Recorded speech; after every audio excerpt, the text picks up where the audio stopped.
Chapter 39.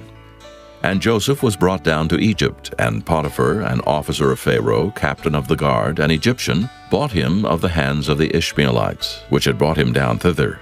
And the Lord was with Joseph, and he was a prosperous man, and he was in the house of his master the Egyptian. And his master saw that the Lord was with him, and that the Lord made all that he did to prosper in his hand. And Joseph found grace in his sight, and he served him. And he made him overseer over his house, and all that he had he put into his hand. And it came to pass from the time that he had made him overseer in his house, and over all that he had, that the Lord blessed the Egyptian's house for Joseph's sake. And the blessing of the Lord was upon all that he had in the house and in the field.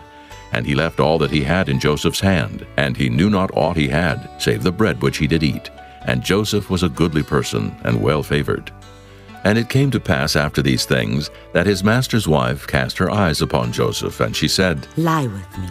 But he refused, and said unto his master's wife, Behold, my master wotteth not what is with me in the house, and he hath committed all that he hath to my hand. There is none greater in this house than I, neither hath he kept back anything from me but thee, because thou art his wife. How then can I do this great wickedness and sin against God? And it came to pass, as she spake to Joseph day by day, that he hearkened not unto her to lie by her, or to be with her. And it came to pass about this time, that Joseph went into the house to do his business, and there was none of the men of the house there within. And she caught him by his garment, saying, Lie with me. And he left his garment in her hand, and fled, and got him out. And it came to pass, when she saw that he had left his garment in her hand, and was fled forth, that she called unto the men of her house, and spake unto them, saying, See, he hath brought in an Hebrew unto us to mock us. He came in unto me to lie with me, and I cried with a loud voice. And it came to pass, when he heard that I lifted up my voice and cried, that he left his garment with me, and fled, and got him out. And she laid up his garment by her until his lord came home.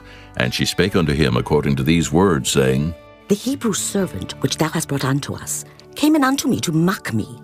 And it came to pass, as I lifted up my voice and cried, that he left his garment with me and fled out. And it came to pass, when his master heard the words of his wife, which she spake unto him, saying, After this manner did thy servant to me. That his wrath was kindled.